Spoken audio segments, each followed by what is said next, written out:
नमस्कार, जय हिंद। मैं स्टूडियो आपका स्वागत करता हूं। जैसा कि हम पिछले वीडियो में पढ़ रहे थे 2024 का 322 एचवी अंशाल में, ठीक। तो उसमें हम लोग पढ़ रहे थे बीजगणित के सवाल, जो कि 18 नंबर का आता है, और इसके साथ साथ त्रिकोणमिति का सवाल जो कि 12 नंबर का आता है। कितने नंबर का आता है? 12 नंबर। ये दोनों मिला के टोटल 30 नंबर, ठीक। तो हम 30 नंबर पे पढ़ रहे हैं। तो हमने पिछले वीडियो में एक सवाल पढ़ा था जिसमें था cos थीटा बराबर 15/17 है तो साइन थीटा का मान ज्ञात कीजिए। ये हमारा लास्ट सवाल था। अब उसके बाद हम लोग पढ़ेंगे अगला सवाल जो कि 22 का है, ठीक। 22 का ये सवाल है। दो ऐसे क्रमागत विषम धनात्मक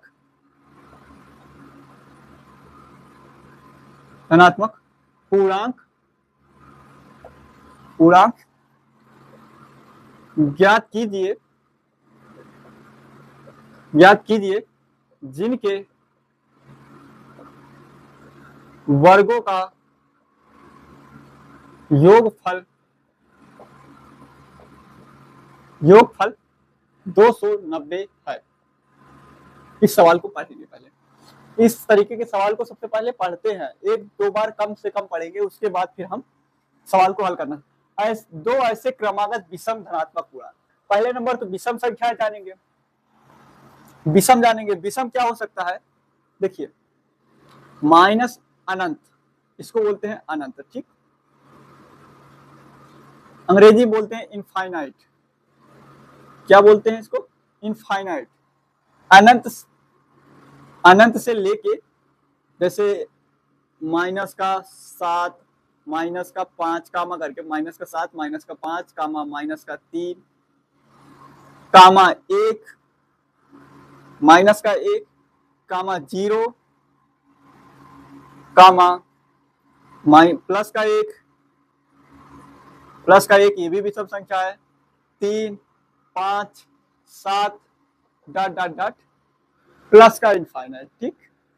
प्लस का इनफाइनाइट जिसको अनंत बोलते हैं, प्लस का अनंत, माइनस का। तो ये सब क्या है हमारे? क्या है ये सब? विषम संख्या है। ये ऋणात्मक विषम संख्या है, जो जिसके सामने माइनस लगे हैं, ये सब ऋणात्मक विषम संख्या। और जो हमारे जिसमें माइनस नहीं लगा है वो सब हमारे क्या है? धनात्मक विषम संख्या। तो हमें किस पर बात करनी है? हमें बात करनी है धनात्मक विषम संख्या। धनात्मक विषम संख्या समझ में आई? ये सब क्या है? हमारे धनात्मक विषम संख्या है। तो इन्हीं में से कोई होगा 1, 3, 5, 7 ... इनफाइनाइट में से कोई दो ऐसे विषम संख्याएं होंगी जिनके वर्गों का योगफल क्या होगा? हमारा 290 होगा। कितना होगा? 290। तो समझ में आया? पहले नंबर तो विषम संख्याएं सभी है, माइनस भी हो सकती है, प्लस भी हो सकती है, ठीक। तो वो भी पूर्णांक में बोला है, दशमलव में नहीं बोला है, पूर्णांक में बोला है, जो कि हमारा पूरा हो, ठीक। तो चलिए फिर मान लेते हैं। माना, यहां पे लिखेंगे हल।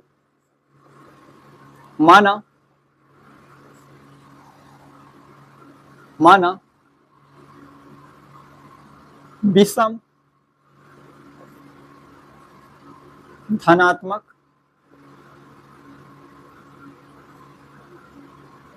पूर्णांक x है, ठीक। अब हमने मान लिया कि माना धनात्मक पूर्णांक x है। तो आप बताइए कि इसके आगे आने वाली कौन सी संख्या होगी? मतलब दो ऐसे क्रमागत, मतलब मैंने एक तो मान लिया है, अब इसके आगे का क्रमागत कौन सी ऐसी संख्या होगी भाई? अभी आपने देखा कि 1, 2 1 के बाद कितना है? 3 के बाद 5 के बाद 7 के बाद ऐसे 9, 11, 13, 15, 17, ये सब क्या है? क्रमागत विषम संख्या है। अब देखिए, 3 के बाद मान लो हम कोई संख्या ले लेते हैं 3, ये क्या है? विषम धनात्मक पूर्णांक है। तो इसके बाद हमें क्रमागत संख्या कौन सी मिलेगी? 5 मिलेगी। इसके बीच का अंतर कितना है? इसके बीच का अंतर है 2। इसके बीच का डिफरेंस कितना है, 2 का। तो अब हम क्या करें, यदि हम 3 में 2 जोड़ दें तो क्या हमारी 5 मिल जाएगी, बिल्कुल मिल जाएगी। अब इसी प्रकार मान लो हम 5 को मान लें, कोई संख्या मान लेते 5। अब इसमें हमको अगली विषम धनात्मक क्रमागत संख्या लानी है, इसमें भी अगर हम 2 जोड़ेंगे तो 7 मिल जाएगा, 7 में भी 2 जोड़ेंगे तो 9 मिल जाएगा। ये सभी क्या है, हमारे धनात्मक विषम धनात्मक पूर्णांक है। तो कुल मिला के अगर मैंने एक मान लिया है तो उसमें हम 2 जोड़ दे तो उसके आगे वाली आने वाली विषम धनात्मक पूर्णांक मिल जाएगा। ठीक, तो वही हम करने वाले हैं। तो क्रमागत विषम धनात्मक पूर्णांक कितना होगा, x प्लस का 2। अब यही चीज पूछ रहा है, 2 होगा। ठीक, 2 होगा। अब यही चीज क्या कहा, इतना इसी को हमको ज्ञात करना है, x और x प्लस 2 को हमको ज्ञात करना है। अब इसमें देखिए क्या करना है, जिनके वर्गों का योगफल क्या है, 290 है, तो सीधे सीधे लिखिए जिनके योगफल वर्गों, मतलब इसका भी वर्ग का योगफल और इसका भी वर्ग। तो करते हैं, x का वर्ग करेंगे तो x स्क्वायर हो जाएगा, इसका वर्ग करेंगे तो x प्लस 2 का स्क्वायर हो जाएगा। ठीक, इसका योगफल कितना है, 290, 290 कर दिया। अब देखिए इसी को हम सॉल्व कर लेंगे, तो एक्स स्क्वायर प्लस इसका होल स्क्वायर खोलेंगे तो x square plus 4x plus का 4। देखिए कैसे आया, ए स्क्वायर 2ab बी स्क्वायर, ए स्क्वायर 2ab बी स्क्वायर। ठीक, बराबर 290। अब 290 को इधर लेके आइए, एक्स स्क्वायर 2x स्क्वायर हो गया प्लस का 4x। अब ये इधर चला आएगा तो प्लस का 4 माइनस का 290 हो जाएगा, कितना 290। इधर कितना बचेगा, 0। इसको थोड़ा और सॉल्व करेंगे तो 2x स्क्वायर प्लस 4x। अगर हम 4 को 290 में से घटा देंगे कितना बचेगा हमारा, माइनस का 286 बराबर 0। क्या देखिए पूरे में 2 कॉमन है, पूरे से 2 को कॉमन करिए, पूरे से 2 को हम कॉमन करेंगे तो बचेगा क्या, x square plus 2x minus 143। ठीक, बराबर 0। ये हमारा, अब ये 2 इधर गुणे में उधर जाएगा, 0 है भाग में चला जाएगा, 0 में किसी भी संख्या का भाग देंगे तो 0 ही आएगा। तो हमारा टोटल बचा x square plus 2x minus 143। ठीक, बराबर 0। अब हम इसी को सॉल्व कर लेंगे, ये क्या बन गया हमारा, 2 घात समीकरण बन गया। ये क्या बन गया हमारा, 2 घात समीकरण बन गया। अब इसी को हम सॉल्व कर लेंगे तो यही हमारा आंसर आ जाएगा। देखिए 143 को देखिए कि तोड़िए कि जो जिसका अंतर आए वो 2 आए। 143 को तोड़िए, चलिए तोड़ते हैं, यहाँ पे निकालते हैं, तोड़ते हैं यहाँ पे 143 गुणनखंड से ही तोड़ेंगे। सबसे पहले 2 से ट्राई करेंगे, नहीं जाएगा। 3 से करेंगे, नहीं जाएगा। 4 से, 4 दुनिया 4 3 12, नहीं जाएगा। 5 नहीं जाएगा। 6, 7 से नहीं जाएगा। ये 8 इकन्नम 8 बचेंगे 6 63 8 64 होता है। 9 से ट्राई करते हैं, 9 11 से कटेगा सीधे सीधे। ये 9 के बाद 11 से, तो 11 से ट्राई करेंगे। 11 इकन्नम 11, 11 3 33, फिर 13 1। देखिए अगर इसका गुणा करेंगे तो हमारा आएगा 143। ठीक, और इसका अंतर निकालेंगे, इसका अंतर कितना आएगा, 13 में से 11 को घटाएंगे 2 आएगा। तो हमारा लिखेंगे, ऐसे लिखेंगे, देखिए एक्स स्क्वायर 13 में से घटाना है ना, सीधे सीधे लिखेंगे 13x माइनस 11x माइनस का 143 बराबर 0। क्या देखिए 13x में से 11x घटा देंगे तो हमारा कितना बचेगा, 2x, और ये हमारा 143 है। इसको गुणनखंड के रूप में बनाने के लिए इसको हमने निकाला है। तो इसको आप किसी भी सवाल में इस तरीके से, अगर आपको ना मिल रहा हो तो इस तरीके से निकाल लेना। ठीक, तो यहाँ पे देखिए x को कॉमन करेंगे तो यहाँ पे 2x है, x स्क्वायर है तो 1x बचेगा, तो 1x लिख लिया। यहाँ पे देखिए 1x खत्म हो जाएगा, मतलब बाहर निकल आएगा, तो हमारा यहाँ पे कितना बचेगा, 13। ठीक। और इधर देखिए, इधर कितना कॉमन है, माइनस का 11, यहाँ पर भी 11 है, यहाँ पे भी 11 कॉमन हो सकता है, क्योंकि 13, अगर 11 गुणे 13 ही करेंगे तो हमारा कितना आएगा, 143 आएगा। कॉमन करते हैं तो यहाँ पे x बचेगा, और माइनस भी कॉमन है तो माइनस माइनस प्लस हो जाएगा। ठीक, तो माइनस कॉमन है तभी तो प्लस होगा, प्लस हो जाएगा। और यहाँ पे कितना बचेगा, 13, 11 गुणे 13 करेंगे हम तो आ जाएगा आसानी से हमारा 143 बराबर 0। ठीक, अब देखिए, ठीक, अब इसको पूरे में से क्या कॉमन है हमारा, पूरे में से कॉमन है x प्लस का 13, तो x प्लस का 13 कॉमन करेंगे और x माइनस का 11, ठीक, बराबर 0। तो x बराबर जब 13 लेंगे, x प्लस का 13 बराबर 0 लेंगे तो x बराबर कितना आ जाएगा, माइनस का 13, और जब हम x बराबर कितना लेंगे, 11 ले, x माइनस 11 बराबर 0 लेंगे तब हमारा क्या आ जाएगा, x बराबर 11 आ जाएगा। तो हम माइनस वाले को नहीं लेकर माइनस वाले को अग्रसर छोड़ देंगे और फिर हम प्लस वाले को लेते हैं। जब भी हमें आंसर लेना होगा तो हम माइनस वाले को अग्रसर छोड़ देंगे, इसको अग्रसर, ठीक, और इसको हम लेते हैं, यही हमारा आंसर है। अब यहाँ पे पूछ रहा है कि हमारा एक तो निकल गया, दो ऐसे क्रमागत विषम धनात्मक पूर्णांक याद करना है, ठीक, एक हमारा निकल गया 11। अब इसके बाद अगली संख्या कौन सी आएगी, x प्लस 2, तो मतलब अगली आने वाली जो संख्या होगी, पहली विषम धनात्मक पूर्णांक x हो जाए 11 हो जाएगा, और दूसरा हो जाएगा क्रमागत विषम धनात्मक पूर्णांक बराबर 13, 11 प्लस 2 बराबर 13। तो यही हमको लिखना है। तो यहाँ आसानी से लिख सकते हैं, यहाँ पे लिखेंगे पहली, अब इसके बाद ये लिखना है पहली विषम धनात्मक संख्या बराबर विषम धनात्मक संख्या धनात्मक पूर्णांक बराबर मतलब 13, 11 है, सॉरी बार बार भूल जाता, 11, और इसका कितना हो जाएगा 13, और यहाँ पे दूसरी, ठीक, दूसरी क्रमागत विषम धनात्मक पूर्णांक 13, और यहाँ पे 11, यहाँ पे लिखेंगे बराबर लगा दीजिए, यहाँ पे लिख देना x बराबर 11, यहाँ पे लिख देना x प्लस 2 बराबर 11, ठीक। तो ये हमारा ये सवाल हो गया। अब इसके बाद आता है जो कि बहुत ही इंपॉर्टेंट सवाल है, क्या है, बहुत इंपॉर्टेंट सवाल है, तो हम इसको पहले मिटा देते हैं, उसके बाद लेते हैं। अब है 23 नंबर सवाल। अब जो बताने जा रहा हूँ वो बहुत ही इंपॉर्टेंट है और ज्यादा नंबर के पूछे जाते हैं। 6 नंबर का सवाल है जो अब बताने जा रहा हूँ। कितने नंबर का, 6 नंबर का। समझ लीजिए 30 नंबर में से 6 नंबर आपको अभी यही एक सवाल दिलाएगा, केवल एक सवाल सॉल्व कर ले जाएंगे तो 6 नंबर दिलाएगा, और जो पिछला सवाल अभी बताए हैं वो 4 नंबर का सवाल था, तो 4 नंबर और 6 नंबर, ये 10 नंबर आपको यहीं में भी मिल जाएगा। अभी इसके बाद भी मैं बताऊंगा। देखिए सवाल है पहला, मतलब 23 का, इसमें 2 पार्ट है, एक पार्ट दिया हुआ है अथवा में करके, एक मतलब एक करना है एक नहीं करना है, तो दोनों सवाल हम बताएंगे। 2 वर्गों के क्षेत्रफल के क्षेत्र फलों का योगफल 157 मीटर 157 मीटर स्क्वायर है। 157 मीटर स्क्वायर है, यदि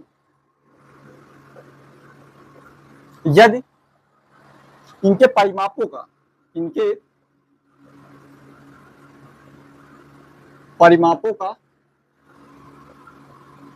योगफल कितना है, 68 मीटर है, 68 मीटर है, तो दोनों वर्गों के भुजा ज्ञात कीजिए। दोनों वर्गों के भुजाएं ज्ञात कीजिए, ठीक। देखिए सवाल को पढ़िए, क्या कह रहा है, 2 वर्ग के क्षेत्रफलों का योगफल 157 मीटर स्क्वायर है, यदि इनके परिमापों का योगफल 68 मीटर है तो दोनों वर्गों के भुजाएं ज्ञात कीजिए। पहले नंबर तो इसमें 2 फार्मूले आने चाहिए, एक क्षेत्रफल का एक परिमाप का।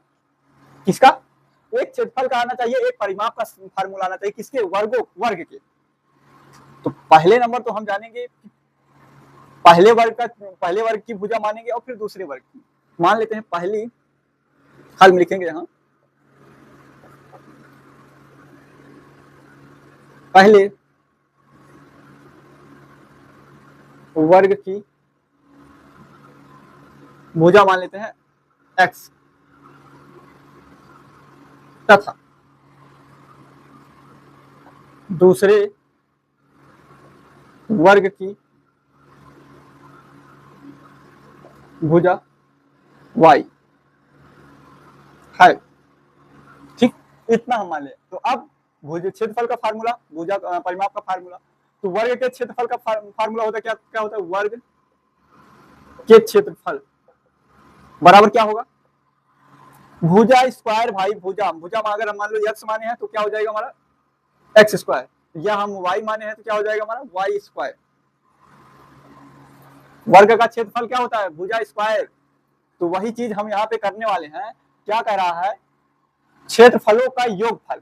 क्षेत्रफल कौन कौन से हैं, एक है एक्स स्क्वायर, एक है वाई स्क्वायर के योगफल कितना है, बराबर 157 है। ठीक, इसको समीकरण 1 मान लेंगे, मीटर में है। ठीक, फिर दूसरा क्या कह रहा है, यदि इनके परिमापों का योगफल, परिमाप क्या होता है भाई, वर्ग का परिमाप 4 गुणे भुजा। ये सब फार्मूला है, अगर नहीं याद रहेगा ना तो ये 6 नंबर आप ऐसे खो दोगे और आपको पता भी नहीं चलेगा। तो 6 नंबर ऐसे आप खो दोगे और आपको पता नहीं चलेगा। तो ये सब भुजा छोटे छोटे, मतलब ये सब फार्मूला छोटे छोटे फार्मूला है जो कि आपको याद करना बहुत ही जरूरी है। अगर याद नहीं करते हैं तो आपकी नैया पार होने वाली नहीं है। छोटे छोटे फार्मूला, और अभी तो ये छोटे हैं, अभी इससे जब अगली क्लास में जाओगे ना इससे बड़े बड़े फार्मूले याद करने पड़ेंगे। तो ये देख लेते हैं, ये क्या कह रहा है, पहली भुजा कौन सी है, यक्स है, तो 4 गुणे हो गया यक्स, और दूसरी क्या है, वाई है, 4 गुणे वाई। इनके योग कितना है, 68 है। तो 4x प्लस 4y बराबर 68, ये समीकरण 2।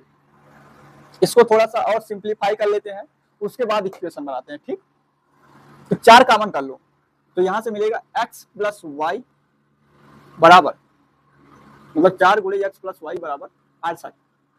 4 को उधर भेज देंगे तो भाग में हो जाएगा x प्लस वाई बराबर 68/4। तो इसका मतलब 4 एकन्नम 4, 2 बचेगा, 7 चौक 28, मतलब 17। इसको समीकरण 2 मानेंगे। तो x प्लस वाई बराबर कितना निकला है, 17। अब इसके बाद एक फार्मूला और याद रखना है, वो याद करना है। आप चाहो तो याद रखो, चाहो तो ना रखो। उसको याद करने के लिए क्या, कौन सा हमें फार्मूला याद करना है, x प्लस वाई का होल स्क्वायर बराबर x square plus y square plus 2xy। ठीक, ये फार्मूला है, इसको याद करना है। तो हमें x प्लस वाई बराबर दिया हुआ है, तो यहां पे लिखेंगे 17 का स्क्वायर बराबर x square plus y square बराबर कितना दिया गया, 157 लिख लेंगे, प्लस 2xy लिख लेंगे। ठीक, अब 117 का स्क्वायर कितना होता है, 17 गुणे 17, तो 7 7 49, 7 एकन्नम 7 7 4 11, 7 1 9 8 2, तो 289। इसको इधर लेके आएंगे तो माइनस में हो जाएगा 157 प्लस का बराबर 2xy। ठीक, अब इसके बाद देखिए इसको घटा लेते हैं, कितना निकलेगा 2, 9 में से 7 चला जाएगा 2, 8 में से 5 चला जाएगा कितना बचेगा 3, और 1 में से 1 चला जाएगा तो 1 बराबर कितना जाएगा हमारा 1, मतलब 2xy। अब यहां से 2 को इधर भेज देंगे, 2 को क्या हम चाहते हैं y को ही इधर भेज दें, 2y को ही इधर भेज देते हैं। x बराबर क्या हो जाएगा हमारा 132/2y। अगर इसको हम 2 से काटें तो कटेगा क्या, कटेगा, बिल्कुल कटेगा। x बराबर आ जाएगा कितना, 6 दूना 12, 6 दूना 12, मतलब 66/2 वाई, 66/y आ जाएगा क्या, हमारा x का मान। इतना तो करना पड़ेगा आपको, इसीलिए 6 नंबर ये सवाल है, 6 नंबर का सवाल, और किसी लिए इसको नहीं रखा गया है, ये इसीलिए ये सवाल है 6 नंबर का, क्योंकि इसमें कितने फार्मूले, 1 2 3, अभी देखते जाइए, अभी इसमें गुणनखंड भी लगने वाला है, तो किधर से किधर मिटा दे, इधर मिटा देते हैं, ठीक, इसमें गुणनखंड लगाते हैं अभी। तो लाइए समीकरण 2 में रखिए, 2 हमको आसान दिख रहा है तो 2 में रखेंगे, तो रखते हैं x प्लस वाई बराबर 17। तो हमने किसका मान निकाला है, x का, तो x का मान कितना निकला है, 66/y प्लस वाई बराबर 17। देखिए अब y को पूरे में गुणा कर दो, मतलब इसका एलसीएम लेंगे, तो 66 प्लस वाई स्क्वायर बटे वाई बराबर 17। तो देखिए 66 प्लस वाई स्क्वायर बराबर 17y। इधर देखिए भाग में है, इधर जाएगा गुणे में हो जाएगा, इसका हमने एलसीएम लिया है, y का स्क्वायर वाई स्क्वायर हो जाएगा, पूरे का हो जाएगा y, ठीक, तो ये 17y आ जाए। अब इसको थोड़ा दो घात समीकरण के रूप में बना लेते हैं, गुणनखंड वाले उसमें, तो वाई स्क्वायर माइनस का 17y प्लस का 66 बराबर 0, ठीक, बराबर 0। अब देखिए 11 6 के 66, 11 प्लस 6 कितना हो जाएगा, 17, तो हम लिख सकते हैं माइनस का 11 प्लस का 6, माइनस का ही होगा, सॉरी माइनस का ही होगा, माइनस का 6 y प्लस का 66 बराबर 0, तभी तो होगा। देखिए माइनस का 11 और माइनस का 6 कितना हो जाएगा, माइनस का 17, ठीक, और जब माइनस का 11 माइनस का 6 का गुणा करेंगे तब भी हमारा कितना आ जाएगा, माइनस माइनस प्लस और 66 आ जाएगा, ठीक। तो यहां से आप देखोगे तो यहां से y कॉमन हो जाएगा, हमारा y कॉमन हो जाएगा, तो बचेगा y माइनस का 11, और यहां से माइनस का 6 कॉमन करेंगे तो y माइनस का 11 बचेगा बराबर 0, ठीक। अब एक लाइन और यहाँ पे यहीं पर ही देख लेते हैं, तो इस पूरे में से हम y माइनस के 11 को कॉमन करेंगे, y माइनस 11 को कॉमन करते हैं तो हमारा दूसरे ब्रैकेट में बचेगा y माइनस का 6 बराबर 0। अब देखिए एक y का मान आया है कितना, इधर ही मिटाते हैं, इधर एक y का मान y माइनस 11 बराबर 0 करते हैं, पहले एक बार करेंगे y माइनस 11 बराबर 0, तो y बराबर कितना जाएगा 11, और दूसरा कितना आया है y का मान आया है 6, तो y माइनस 6 बराबर 0, तो y बराबर कितना आ जाएगा 6। y के दो मान आए, ठीक, y के दो कौन कौन से मान आए हैं, इसका मतलब ये है जो हम दूसरे वर्ग की भुजा माने हैं वो कौन कौन सा हो सकता है, 11 और 6 हो सकता है, कौन कौन से कितने कितने मीटर का हो सकता है, इस कंडीशन को कौन कौन फॉलो करेगा, 11 और 6। अब इसके बाद और आगे देखते हैं, इसको समीकरण 1 में ले जाके रख देंगे तो हमें x का मान निकल आएगा, यहीं से अगर हम इसको 1 में ले जाके रखेंगे, समीकरण 1 में ले जाके रखेंगे तो कितना होगा हमारा, पहले 11 को रखते हैं, 11 प्लस वाई x प्लस 11 होगा भाई, x प्लस 11 बराबर 17, तो x बराबर कितना आ जाएगा 6, ठीक। और जब हम इसको लेंगे 6 को लेंगे तो x प्लस 6 बराबर 17, तो हमारा x का मान आ जाएगा 11। देखो यही दो कंडीशन निकल के आ रही है हमारी, जब हम 11 को लेंगे तो हमारी पहली वर्ग की भुजा अगर हम 11 लेते हैं तो दूसरे वर्ग की भुजा ऑटोमेटिक 6 आ जाएगी, और जब 6 लेते हैं पहले वर्ग की भुजा हम 6 लेते हैं तो दूसरे वर्ग की भुजा कितनी आ जाएगी, हमारा 11 आ जाएगी। इसका कहने का मतलब यही है कि यही दोनों वर्ग हैं, एक ही है वर्ग, तो भाई इनकी चारों भुजा बराबर होती है, वही तो वर्ग होता है। ये दो वर्ग हैं, एक वर्ग की भुजा 6 लेते हैं, इसकी 11 होनी चाहिए, तब ये आएगा, या हम इसकी 6 ले लें और इसका 11 ले लें, कुल मिला के वो कहने का तात्पर्य अगर पहले वर्ग की इतना है तो दूसरे वर्ग का 11 होना, पहले वर्ग का 6 है तो दूसरे वर्ग का 11 होना चाहिए, और अगर दूसरे वर्ग का 6 है तो पहले वर्ग का 11 होना चाहिए। 11 मीटर, ये सब मीटर में आएगा भाई, क्वेश्चन में जो दिया हुआ है उसी के अनुसार लिखेंगे मीटर। यहाँ पे लिख देना मीटर, मीटर। तो यहाँ पे आप लिख सकते हैं पहले का 11 लिख सकते हैं, या 6 लिख दीजिए, या 6 और 11 लिख दीजिए, इससे कोई फर्क पड़ने वाला नहीं है। तो हमारा कुल मिला के आंसर कितना आने वाला है, 11 और 6, x बराबर 11 और y बराबर 6। ठीक, तो ये हमारा सवाल हो गया।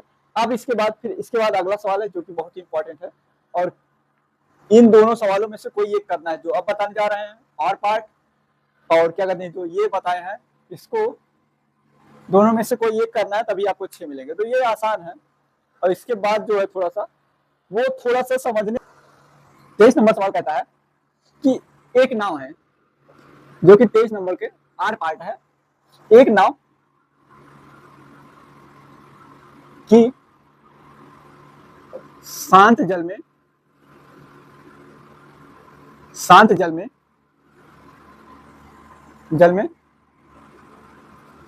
चाल 18 किलोमीटर प्रति घंटा है। ठीक, 18 किलोमीटर प्रति घंटा है। 24 किलोमीटर धारा के प्रतिकूल जाने में, इसके बाद कामा, वही दूरी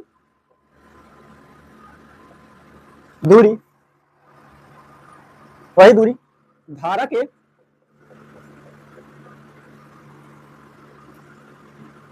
अनुकूल जाने में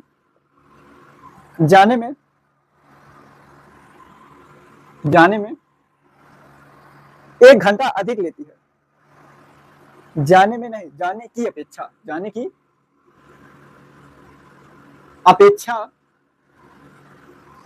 1 घंटा अधिक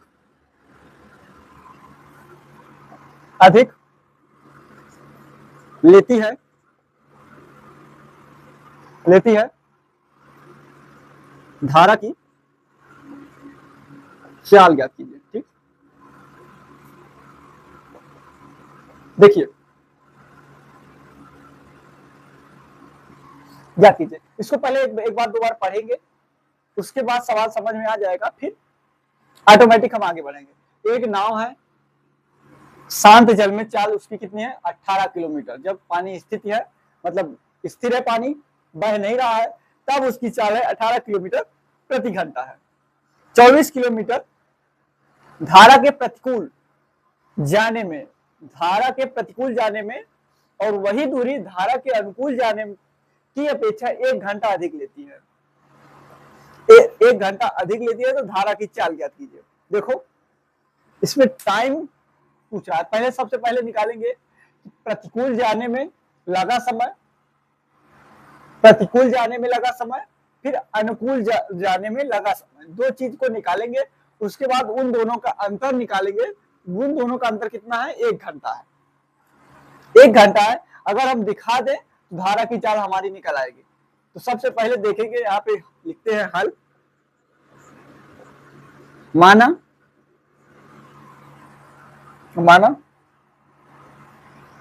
धारा की चाल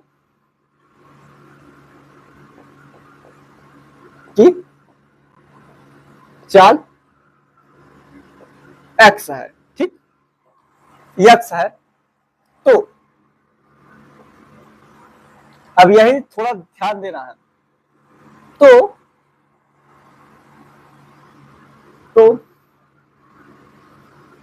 नाव को धारा के, यहां नाव की लिख लेते हैं, की धारा की, नाव की धारा के प्रतिकूल चाल नाव की धारा के प्रतिकूल चाल, मतलब नाव की धारा के प्रतिकूल चाल क्या होगा? प्रतिकूल मतलब विपरीत। आप देखे होंगे जब क्या कहते हैं, आप भी साइकिल चलाते समय आप देखे होंगे कि जब हम साइकिल चलाते हैं और पीछे से हवा आ रही हो, जिस दिशा में हम जा रहे हैं और उसी दिशा की ओर हवा आ रही हो, तो क्या होता है कि हमारा जुड़ जाता है, हवा की चाल और साइकिल की चाल जुड़ जाता है, तो हम कम समय में अधिक दूरी तय कर लेते हैं। लेकिन जब वही चीज विपरीत दिशा में आती है, मतलब प्रतिकूल दिशा में, आमने सामने से आता है, हवा आगे से आ रही है और आप इधर से जा रहे हैं, पीछे से आ रहे हैं, तो क्या होगा कि आप दोनों की घट जाएगी। तो इसमें क्या होगा, साइकिल की चाल माइनस का क्या हो जाएगा, हवा की चाल। तो वही यहाँ पे ही करेंगे। नाव की चाल क्या है, 18 किलोमीटर, और इसमें जल की चाल कितना है, x है मान लिए हैं, तो ये क्या हो जाएगा, ये किलोमीटर प्रति घंटा। ठीक, ये इसकी चाल हो गई। अब इसी प्रकार नाव की धारा के अनुकूल दिशा में अनुकूल चाल,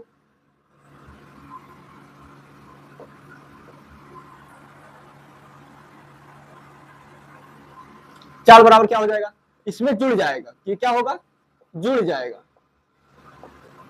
किलोमीटर प्रति घंटा। अब हमको निकालना है टाइम। ये तो हम क्या निकालेंगे, इसकी चाल निकालिए, किसकी, नाव की चाल हो गई, प्रतिकूल दिशा में नाव की चाल, अनुकूल दिशा में नाव की चाल। अब उसके बाद हमको टाइम निकालना है। तो समय बराबर क्या होता है, फार्मूला, समय बराबर दूरी बटे चाल। समय बराबर क्या होगा, दूरी बटे चाल। तो दूरी कितना है हमारा, 24 किलोमीटर। चाल कितना है, 2 चाल है, हमने 2 चाल को निकाल लिया। तो सबसे पहले लिखेंगे नाव को धारा के प्रतिकूल जाने में लगा समय क्या मान लेते हैं हम, T1। ठीक, T1 बराबर क्या होगा, दूरी कितना है, 24 किलोमीटर, 24 लिख दिए। ठीक, चाल कितना है, 18 माइनस का यक्स, और ये किस में होगा, घंटे में, तो घंटा लिख देंगे। ठीक, आपको यहां से नहीं निकल पाता है तो आप देख लेना, जब क्या कहते हैं, दूरी का मात्रक क्या है, किलोमीटर प्रति घंटा। ठीक, दूरी का मात्रक किलोमीटर। ठीक, और चाल का मात्रक क्या है, किलोमीटर प्रति घंटा।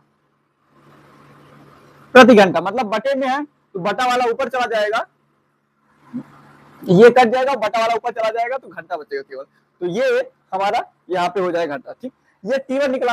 अब इसी प्रकार हम T2 निकालेंगे, ठीक, तो यहाँ पर आप चेंज कर लीजिए, थोड़ा सा चेंज करना है, यहाँ पे अनुकूल कर लीजिए और T2 इसको चेंज कर दीजिए। आप लिखना जरूर, लेकिन मैं यहीं पे चेंज कर दे रहा हूं, अनुकूल, और यहाँ पे T2 और यहाँ पे प्लस।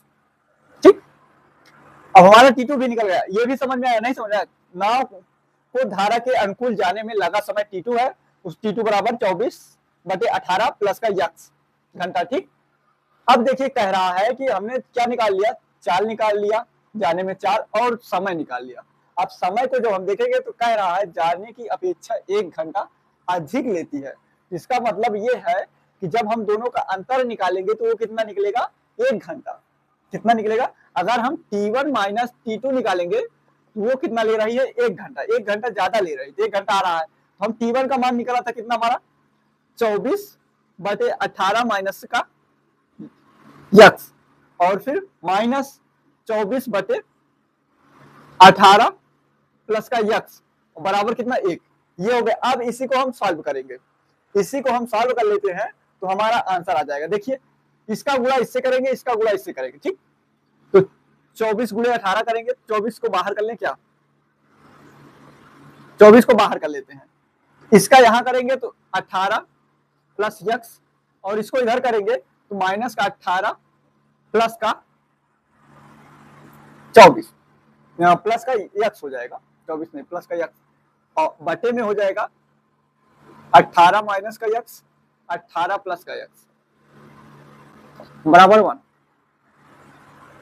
अब जरा ध्यान दीजिए, यहां पे 18 से 18 कट जाएगा, यक्स यक्स कितना हो जाएगा 2x, और 2x से इसको 24 को गुणा करेंगे तो 48x बटे, यहां पे देखिए एक ब्रैकेट में a माइनस बी, एक ब्रैकेट में a प्लस बी, तो क्या हो जाएगा a स्क्वायर मतलब 18 का स्क्वायर माइनस यक्स स्क्वायर बराबर 1।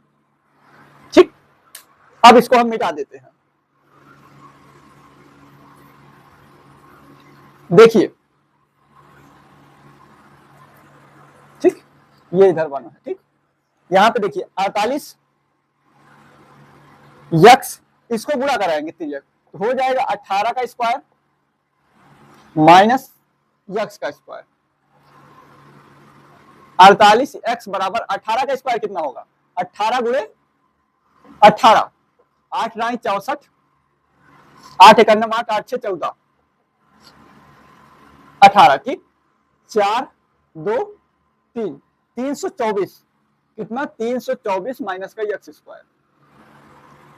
अब इसको इधर लाएंगे, देखिए यक्स स्क्वायर प्लस का 48x माइनस का 324, और ये ऐसे हल नहीं होगा, ये गुणनखंड की सहायता से हल नहीं होगा।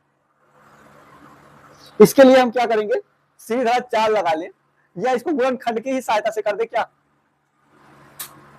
गुणनखंड ही देख लेते हैं, देखिए लगेगा कि नहीं लगेगा, देख लेते हैं, अगर लग जाएगा तो अच्छी बात है, नहीं लगेगा तो सीधा 4, फिर बचा ही है फार्मूला हमारा 324, निकालते हैं गुणनखंड, 2 1 6 2, ठीक, 2 8 1, 9 9 81, 9 1 9, इसका मतलब आया कितना 9 9 81, 2 2 4 नहीं होगा 36, इसको और तोड़ते हैं, पहले इसको लिख सकते हैं 2 गुणे यहां 3 से कर लिए, 3 3, इसको 3 से करेंगे तो 27 आएगा, फिर 3 से करेंगे तो 9 आएगा, फिर 3 से करेंगे तो 3 आएगा, और फिर 3 से करेंगे, ठीक, तो 3 त्रिक का 9, 9 त्रिक 27, 9 त्रिक 27, 27 दूना 54, 27 दूना 54, 54 में अगर हम 6 निकालेंगे तो हमारा 48 बचेगा, तो बन गया हमारा गुणनखंड।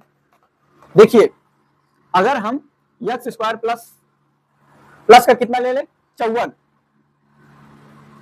54 यक्स माइनस 6x माइनस 324, 324 बराबर 0, ये आप गुणा कराइएगा, देखिएगा तुरंत आएगा 324 ही आएगा, अगर 54 गुणे 6 करेंगे तो 324 होगा, और 54 में 6 घटाएंगे तो हमारा 48 आएगा। तो इधर से देखिए यक्स कॉमन करेंगे, तो यक्स कॉमन करेंगे तो यक्स प्लस का 54 बचेगा यहाँ, और यहाँ से माइनस का 6 कॉमन करेंगे तो x प्लस का 54 बचेगा, माइनस कॉमन कर लेंगे तो बाहर आ जाएगा, 6 कॉमन करेंगे तो अगर 6 से भाग करते हैं, देखिए 6 पंचे 30, बचे कितने 4, 6 चौक 24, ठीक, तो 54 बचा। अब यहाँ पूरे में देखिए 54 का x प्लस का 54 कॉमन है, कॉमन कर लिया तो बचा कितना x माइनस का 6, x माइनस का 6 बचा है हमारा। अब देखिए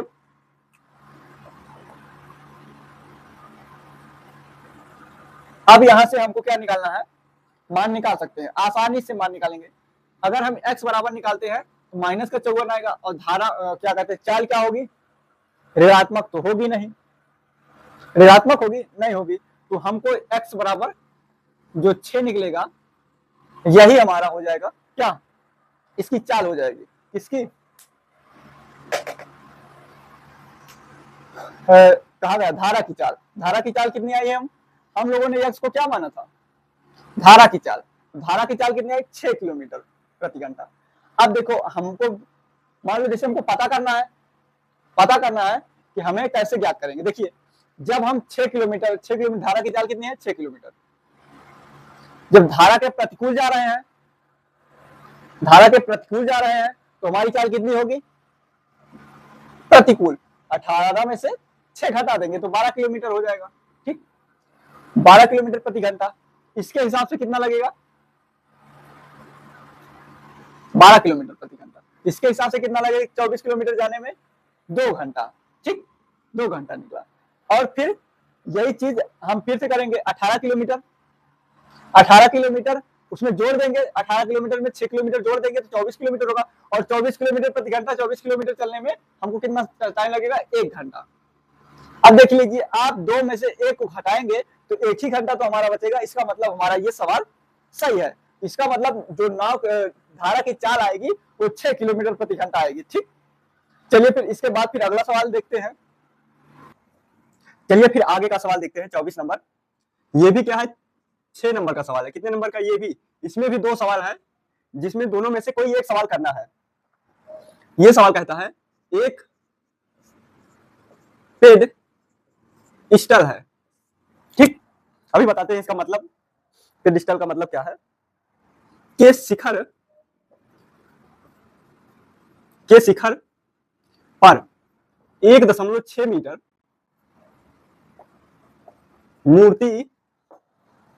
मूर्ति लगी है, ठीक, लगी है। भूमि के एक बिंदु से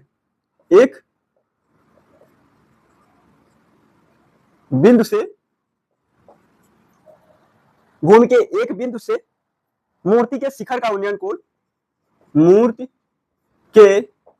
के शिखर का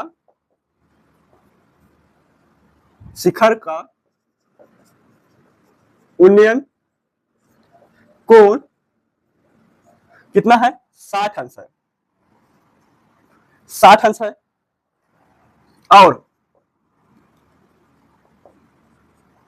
और उसी बिंदु से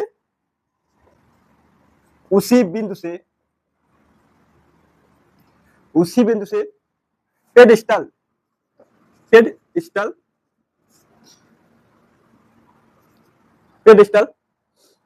के शिखर का उन्नयन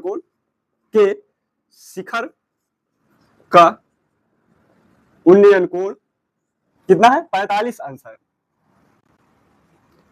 45 अंश है। तो पेडिस्टल की ऊंचाई ज्ञात कीजिए। तो पेडिस्टल की ऊंचाई ज्ञात कीजिए, ठीक। ये है सवाल हमारा। अब देखते हैं, एक पेडिस्टल के शिखर पर 1.6 मीटर मूर्ति लगी है। नवरात्र में तो आप देख ही रहे हैं कि अगर मूर्ति को ऊंचे स्थान पे रखने के लिए हम जिस चीज का प्रयोग करते हैं उसे एक प्रकार से पेडिस्टल मान सकते हैं। जैसे मेज वगैरह लगा के मूर्ति को ऊपर कर देते हैं, दिखने ऊपर रखने के लिए, तो वही चीज क्या है? हमारा पेडिस्टल है। तो पेडिस्टल समझ में आ गया। डेस्क, स्टेज, ये सब क्या है? हमारे पेडिस्टल है कि एक नया शब्द है, बाकी कोई कंफ्यूज होने वाली बात नहीं है। पेडिस्टल मतलब मेज हो सकती है, कुछ भी हो सकता है, स्टेज हो सकता है, तो वही चीज हम मान के चलेंगे, ठीक। तो पेडिस्टल है, 1.6 मीटर मूर्ति रखी हुई है उस पर, कितना? ये हमारा पेडिस्टल मान लेते हैं, ठीक। और इसके ऊपर क्या है? 1.6 मीटर मूर्ति रखी हुई है, ये मान लिया। अब क्या कह रहा है कि भूमि के एक बिंदु से ये कोई बिंदु ले लेते हैं हम, ठीक, ये कोई बिंदु ले लिए, ठीक। बिंदु से शिखर का उन्नयन, मूर्ति के शिखर का उन्नयन कोण कितना है? 60 अंश है। तो हमने लिख दिया 60 अंश भाई, कोई दिक्कत? यहां तक कोई दिक्कत नहीं। फिर अब क्या कह रहा है? उसी बिंदु से, जो हमने बिंदु लिया है जमीन भूमि पर, उसी बिंदु से पेडिस्टल के शिखर का उन्नयन कोण, ये हमारा शिखर है इसका पेडिस्टल का, और इसका उन्नयन कोण कितना कर रहा है? 45 अंश, 45 अंश, ठीक। तो ये कितना है हमारा? 45 अंश, 45 अंश। तो पेडिस्टल की ऊंचाई ज्ञात कीजिए, इसकी ऊंचाई ज्ञात करनी है, ठीक। इसको मान लेते हैं x, जिसकी ऊंचाई ज्ञात करनी है हमें उसको मान लेते हैं x। इसका थोड़ा नामकरण भी कर देते हैं, दे दीजिए a, b, और इसको c दे देते हैं, और इसको d। यही चीज हमको बस करना है। अब देखिए, इतना हमारा चित्र बन गया। और अगर आप इन तरीके के सवाल में, ऊंचाई और दूरी वाले सवाल में अगर आप चित्र बना ले गए तो आप आसानी से समझ सकते हैं। तो सबसे पहले हम पहला त्रिभुज लेंगे, त्रिभुज ADB या ABD ले सकते हैं, ठीक। हल लिखते हैं। हल में त्रिभुज AB डी में, ठीक। डी में फार्मूला होता है, क्या फार्मूला होता है, tan 45 अंश बराबर कितना हो जाएगा, tan थीटा बराबर फार्मूला लंब बटे आधार बटे लंब, उल्टा बोल रहे हैं, आधार बटे लंब। देख लीजिए लाल बटे काका से आप देख सकते हैं, ठीक। क्या होगा हमारा, लंब बटे आधार, तो लंब कितना है हमारा x है, ठीक, और आधार कितना है ए बी, तो हमने ए बी लिख दिया, ठीक, ए बी। अब क्या करेंगे, हम ए बी का मान ज्ञात कर लेंगे इसकी सहायता से, ठीक। ए बी, अब ए बी बराबर क्या होगा, tan 45 का मान कितना होता है भाई, tan 45 का मान 1, और 1 का ए बी से गुणा करेंगे तो ए बी बराबर कितना हो जाएगा, यक्स, ए बी बराबर कितना हो जाएगा, यक्स हो जाएगा। इसको समीकरण 1 मान लेंगे। अब दूसरे त्रिभुज में देखते हैं, ए बी, त्रिभुज ए बी सी में, इसमें भी tan वाला फार्मूला लगाएंगे, tan 60 अंश लेंगे इसमें, tan 60 बराबर क्या होगा, लंब बटे आधार। यहाँ पे लंब कितना है भाई, लंब है 1.6 प्लस का यक्स, भाई ये पूरी ए से बी से लेके सी तक क्या होगा, हमारा होगा लंब होगा, तो 1.6 प्लस का यक्स बटे ए बी, इतना समझ में आ गया। अब इधर देखिए tan 60 का मान कितना होता है, tan 60 का मान कितना होता है, √3, tan 60 का मान कितना होता है, √3 बराबर 1.6 प्लस का यक्स बटे ए बी का मान रख दीजिए, ए बी का मान समीकरण 1 से रखेंगे, समीकरण 1 से, तो √3 बराबर 1.6 प्लस का यक्स बटे यक्स, ठीक। यक्स को इधर लेके आइए, तो √3x बराबर 1.6 प्लस यक्स, √3 का मान कितना होता है, √3 का मान होता है 1.732, याद रखिएगा। अगर ये सब क्वेश्चन में नहीं दिया जाता है तो हम इसको याद रखेंगे, यक्स बराबर 1.6 प्लस का यक्स को इधर लेके आएंगे, ठीक, इस यक्स को इधर लेके आएंगे, 1.732 x माइनस का यक्स बराबर 1.6। अब देखिए इसमें से यक्स कॉमन है तो यक्स कॉमन कर लीजिए, तो 1.732 माइनस 1 बराबर 1.6। अब इसको हम घटाएंगे, घटाने में कितना निकलेगा, 0.732 आएगा बराबर 1.6। अब x का मान निकालने के लिए क्या करेंगे, ये इधर गुणे में उधर जाएगा, कितने भाग में हो जाएगा, उधर जाके भाग में हो जाएगा, तो हो जाएगा कितना, x बराबर 1.6 बटे 0.732, दशमलव हटाते हैं भाई, इधर 1 अंक है इधर 3 अंक है, तो 2 जीरो ऊपर बढ़ जाएगा, तो x बराबर कितना आ जाएगा, 1600 बटे 732। अब इसको काटते हैं, 2 से काटेंगे तो ये कितना आ जाएगा, 800, और ये 3 दूना 6 और 6 दूना 12, 6 दूना 12, फिर से कटेगा तो 4 दूना कितना हो जाएगा, 800, और इसको 2 से काटेंगे तो 1 और 8 दूनी 16 और 3, ये आ गया 183, 400 बटे 183, 400 बटे 183, इसका भाग करा लीजिए, इसका हम भाग कराते हैं, इधर ही करा देते हैं। देखिए 183 भागे 400 निकालते हैं, कितनी बार ले जाएंगे हम, 2 बार जाएगा, 2 बार चला जाएगा, 2 बार जाएगा, तो 3 दूना 6, 8 दूनी 16, और 2 एक 2 3, कितना बचेगा, 4 3, ठीक। फिर दशमलव लगाएंगे, दशमलव का लगाएंगे, उसके बाद फिर यहाँ पे 0 बढ़ाएंगे, और 0 बढ़ाएंगे कितनी बार जाएगा हमारा, 1 बार, ठीक,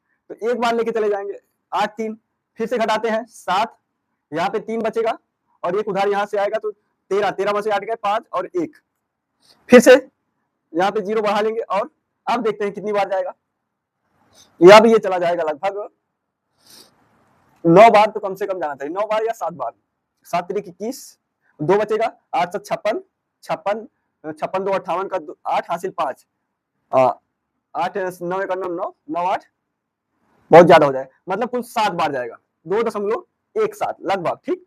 तो आप यहाँ लिख दीजिए, तो कितना आएगा, 2.17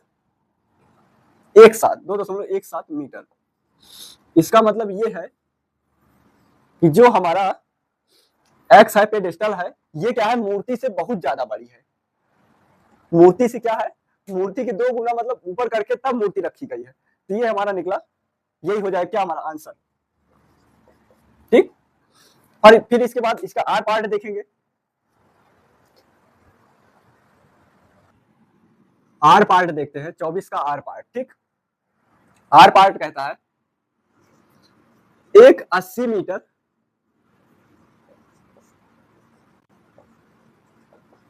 चौड़ी सड़क, ठीक,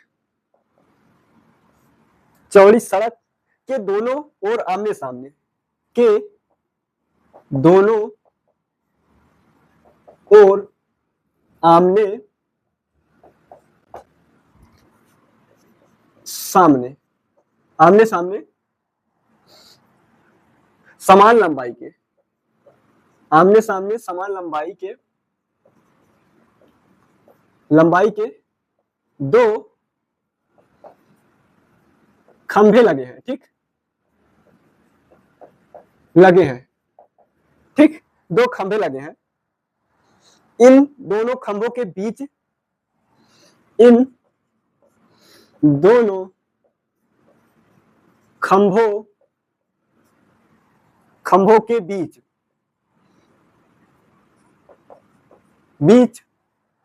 सड़क के किसी एक बिंदु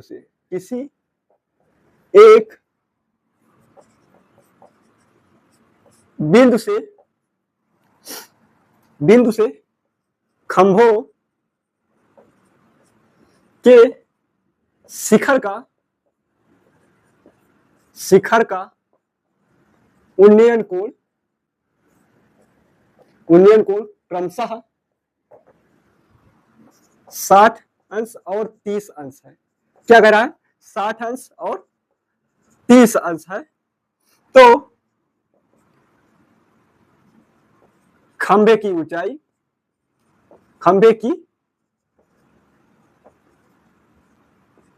ऊंचाई और उस बिंदु से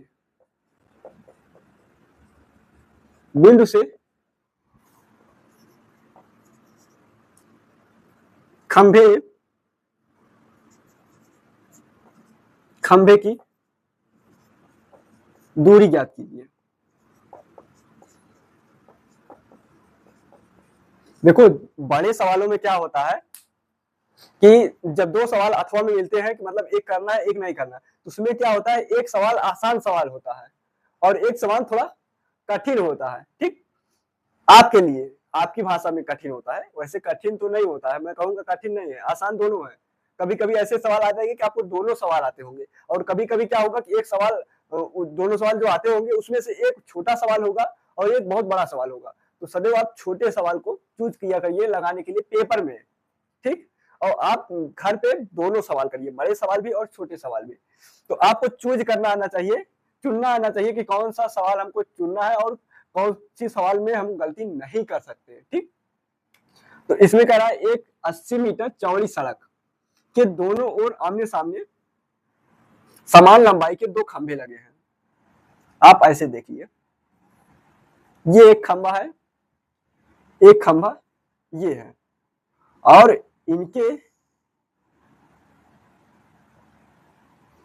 इनके बीच का क्या है, 80 मीटर डिस्टेंस है। कितना है? 80 मीटर। इसको हम दे देते हैं ए बी सी डी। ठीक, ए बी सी डी, और ये कोई बिंदु ले लेते हैं हम। ये सड़क पे कोई क्या है, एक बिंदु है। देखिए लिखा हुआ है ना, इन दोनों खंभों के बीच सड़क के किसी एक बिंदु से खंभों के शिखर का उन्नयन कोण, खंभों के जो खंभे हैं दोनों, उनके शिखर का उन्नयन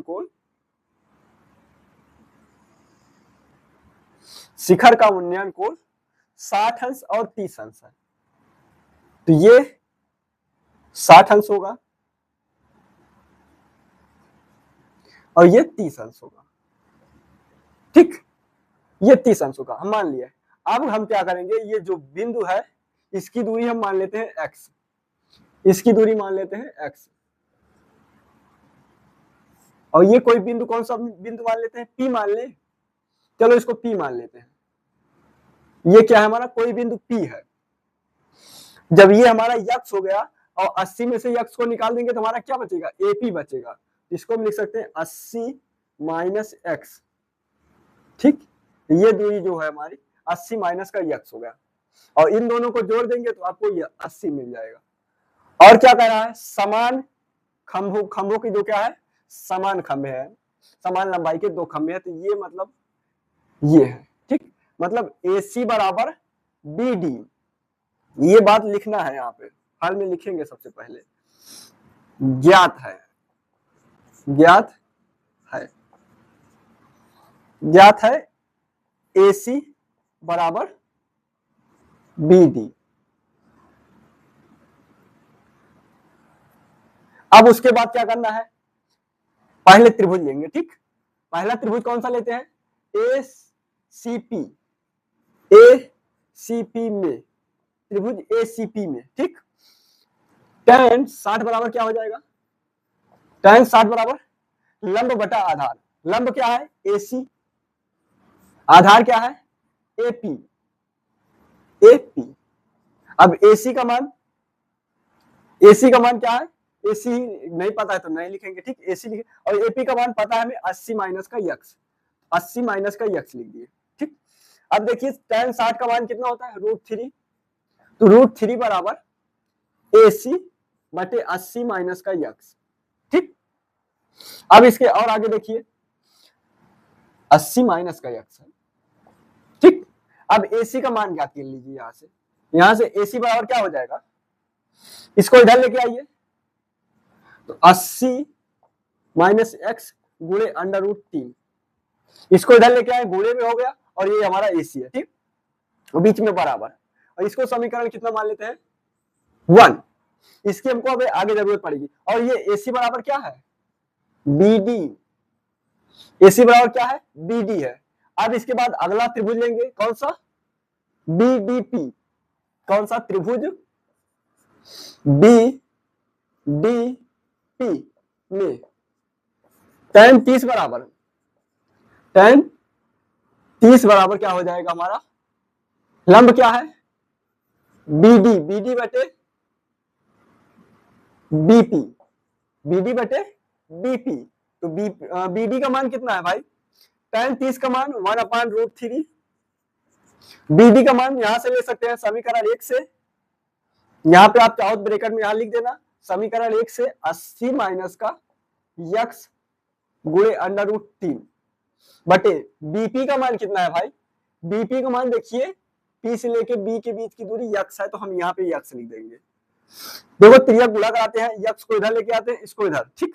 तो x बराबर हो जाएगा 80 माइनस का यक्स √3 गुणे √3, और √3 गुणे √3 का मतलब 3, √2 से गुणा कराएंगे तो 2 आएगा, √5 का √5 से गुणा कराएंगे तो 5 आएगा। इसका मतलब है जब भी किसी मतलब रूट का रूट से गुणा कराते हैं तो रूट हट जाता है हमारा, लेकिन अंदर क्या हो, सेम संख्या हो, ठीक, सेम वैल्यू हो। तो यहां से यक्स बराबर क्या हो जाएगा हमारा, 80 माइनस का यक्स, और यहाँ 3, तो 3 से गुणा कराएंगे तो x बराबर 8 3 24 240 माइनस का 3x को इधर लेके आएंगे, x प्लस का कितना हो जाएगा, 3x बराबर 240। अब x और 3x जुड़ जाएगा तो 4x हो जाएगा, 4x बराबर 240। अब इधर 4 गुणे में उधर जाएगा, भाग में हो जाएगा, तो x बराबर कितना हो जाएगा, 240 बटे 4, ठीक। अब यहाँ पे देखिए 4 से काट दीजिए इसको, तो 6 मतलब 60 आ गया, x बराबर कितना आ गया, 60, किसमें, मीटर में। ये सब हमारा क्वेश्चन किसमें चल रहा है, मीटर में, किसमें चल रहा है, मीटर में। तो यही क्या हो जाएगा हमारा आंसर। अगर हमारा कहता है A से P के बीच की दूरी निकालने को कहता है तो 80 माइनस का 60 कर देंगे, AP बराबर 80 माइनस का 60, तो AP बराबर कितना आ जाएगा, 20 मीटर। और हमारा BP बराबर कितना आया है, ये हमारा क्या है, BP बराबर कितना आया है, 60, BP बराबर 60 मीटर और AP बराबर 20 मीटर। तो ये हमारा क्वेश्चन हल हो गया। अब इसके बाद ये खत्म होगा हमारा HV जो है, ये हमारा खत्म हो गया HV कोड। अब इसके बाद दूसरा आएगा, और दूसरे में मैं कोशिश कर रहा हूँ कि सारे क्वेश्चन को एक साथ बताऊं, कि अभी देख रहा हूं कि बहुत सारे सवाल छूट जा रहे हैं। मतलब मैं बीजगणित और त्रिकोणमिति के सवाल बता तो रहा हूं, लेकिन उसके साथ साथ बहुत सारे सवाल और भी चैप्टर के हैं जो इंपॉर्टेंट है, वो छूटते जा रहे हैं। तो उनको बाद में ले पाना बहुत ज्यादा टाइम हो जाएगा उधर, तो फिर उधर पेपर आ जाएगा फरवरी में, तो वहां पे कम टाइम मिलेगा। तो इसीलिए क्या कहते हैं, उसको भी साथ में लेके चलेंगे, तो जितना हम लोग पढ़ेंगे उतना एकदम फिक्स होता जाएगा। ठीक, तो अगले मतलब पेपर कोड से हम पूरा पढ़ाएंगे एक तरफ से, और ये यहीं पे आपका ये अनसॉल्व खत्म होता है। चलिए फिर वीडियो को ज्यादा से ज्यादा लोगों तक शेयर कीजिए। अभी थोड़ी जुकाम टाइप का है वैसे, और देख रहे होंगे शुरू में देख रहे अच्छा पढ़ा रहे थे, मतलब अच्छा क्या, मतलब माइंड फ्रेश था। इस समय काफी देर हो गए, 2-3 घंटे हो गए हैं, 1 घंटे की वीडियो बनाते बनाते 2-3 घंटे लग गए हैं। तो कोई बात नहीं समझ में आया हो तो कमेंट करिएगा फिर से, ठीक, कमेंट करिएगा, मैं समझा दूंगा। कहीं भी दिक्कत हो फोन करके आप पूछ सकते हो, कोई दिक्कत नहीं है। और मैं ही उठाऊंगा फोन, ये भी गारंटी है कि मैं फोन उठा लूंगा। अगर आप क्वेश्चन पूछेंगे तो मैं पक्का 100% फोन उठा लूंगा। हाँ, लेकिन मैसेज कर देना व्हाट्सएप पे, पहले मैसेज करना फिर बाद में फोन करना, क्योंकि मैं ऐसे फोन में उठाता नहीं हूँ। क्योंकि क्या कहते हैं, किसी का भी नंबर, बहुत सारे लोगों का नंबर आ जाता है, ऐसे भी फालतू के इंक्वायरी करने के लिए फोन कर देते हैं, तो उससे कोई इंक्वायरी करने से क्या मतलब है, कोई इंक्वायरी क्या करना है, पढ़ना है तो पढ़ो सीधे, वीडियो पढ़ रहा है उससे पढ़ो। और हाँ, कोई चीज नहीं समझ में आती तो हम उसके लिए नंबर दिए हैं। अब इसके लिए नंबर नहीं दिए हैं कि क्या कहते हैं कि आप क्या कहते हैं फोन करके पूछिए कि कैसे पढ़ाते हैं, क्या कैसे सेटअप है। अब सेटअप आप यूट्यूब पे सर्च करिए, आपको बहुत सारे कंटेंट मिलेंगे, सेटअप कैसे बनता है कैसे नहीं बनता है। ठीक, तो सेटअप के लिए फोन ऑन मत करिए। है कुछ लोग हैं सेटअप के लिए फोन करेंगे कि मनोज यार बता दीजिए कैसे सेट करते हो, क्वालिटी भी अच्छी है, कौन सा कैसे कैमरे से शूट करते हो, ये सब। तो वो सब चीज आप यूट्यूब पे बहुत सारा कंटेंट पड़ा हुआ है, जैसे आप डालिए कि यूट्यूब पे वीडियो कैसे बनाए, बहुत सारा चीज आप बता दिया जाएगा कि आपको ये लेना है वो लेना है, तो आप उसको आप ले के बना सकते हो। तो उसके लिए फोन मत किया करिए। हाँ, पढ़ने लिखने के लिए मैंने नंबर दिया है, इसका मतलब ये नहीं है कि आप इंक्वायरी करेंगे क्या कैसे होता है। ठीक, तो पढ़ने लिखने से रिलेटेड क्वेश्चन करेंगे तो हम उसका जवाब देंगे। और कोशिश करिएगा कि पहले व्हाट्सएप पे लिख दिए करिए कि सर हमको इस चीज के बारे में हमको बात करनी है, तो हम आराम से फोन उठा लेंगे। नहीं तो मैं ऐसे फोन नहीं उठाऊंगा, क्योंकि मैं उठ गया हूँ, बहुत सारे फोन आते हैं। ठीक, अच्छी बात है, और पढ़ते लिखते रहिए। और इस समय मेला चल रहा है, मेला भी घूमिए, अच्छे से एंजॉय करिए। मेला चला है, मेला भी घूमिए, और मेला से सीखिए, मेला से सीख लीजिए। मेला में बहुत तरह तरह की चीजें होती है। जब अभी तो आप लोगों का भी मन करता होगा कि ये खरीद ले वो खरीद ले, जब आप धीरे धीरे और बड़े हो जाएंगे तो कुछ खरीदने का मन नहीं करेगा, फिर आप जाओगे मेले में जाने का तक मन नहीं करेगा। हाँ, लेकिन अभी आप लोग पढ़ रहे हो तो आप पढ़ाई भी करिए और मेला भी देखिए, क्योंकि जब समय बीत जाएगा तो फिर वो मेला भी नहीं आएगा, ना ही वो उम्र आएगी। जब मैं थोड़ा छोटा था, लगभग मैं ज्यादा नहीं बताऊंगा, ज्यादा टाइम वैसे भी ज्यादा हो गया है, लगभग मैं 5-7 साल, मतलब समझ लीजिए, हाँ 5-7 साल पहले की बात है। 7 साल पहले मेरे गांव में बहुत अच्छा मेला लगता था। पूरा क्या कहते हैं, रोड जाम हो जाता था, मेला लग जाए तो रोड जाम हो जाता। अब क्या है, अब ऐसी स्थिति आ गई है कि क्या कहते हैं कि मेले में कहीं गुब्बारा है तो एक 2-3 जलेबी की दुकान है, बस काम खत्म। भाई जीटी रोड बन गया है, मेरे गांव से ही जीटी रोड निकल के जाती है, और जीटी रोड जब बना तो उसी रोड पे क्या कहते हैं मेला लगता था हमारे गांव का। तो उसी रोड को जीटी रोड में जब बदल दिया तो 4 लेन हो गया, तो दोनों तरफ रोड हो गई, एक तरफ से आने के लिए एक तरफ से जाने के लिए। तो इतना ज्यादा जगह ले लिए हैं कि मेला लगने का जगह भी नहीं बचा है, मेला लगने का जगह नहीं बचा है, इसी कारण मेला बहुत कम लगता है। और मेला अगर लगाए तो रोड जाम हो जाएगा, और रोड जाम हो जाएगा तो भाई परिवहन विभाग सोया थोड़ी रहेगा उसके लिए, वो तुरंत आ जाएंगे, खोल खाल के हटा देते हैं। तो इसीलिए जाइए अपने समय पे मेला देखिए, धीरे धीरे कहीं कहीं पे मेला खत्म भी हो रहा है, कहीं कहीं पे मेला शुरू भी हो रहा है। तो मतलब जहां पे मेला पहले नहीं लगता था वहां पे अब मेला लगने लगा है, और जहां पे मेला नहीं लगता था वहां पे मेला धीरे धीरे समाप्त ही हो रहा है। तो मेला देखिए, अपनी उम्र का मजा लीजिए और पढ़ाई के साथ लेकिन मजा लीजिएगा। ऐसे मजा लीजिएगा तो जिंदगी मजे मजे में कट जाएगी, लेकिन अभी तो कट जाएगी, लेकिन आगे बहुत दिक्कत देगी। तो मेला भी देखिए और पढ़ाई भी करिए। 1 घंटे 2 घंटे मेला देखिए, उसके बाद पढ़ाई करिए, मजे करिए, कोई दिक्कत नहीं है, कोई समस्या नहीं है। जहाँ कहीं भी दिक्कत हो वहां बेहिचक पूछिए। ठीक, तो चलिए फिर, वीडियो देखने के लिए धन्यवाद।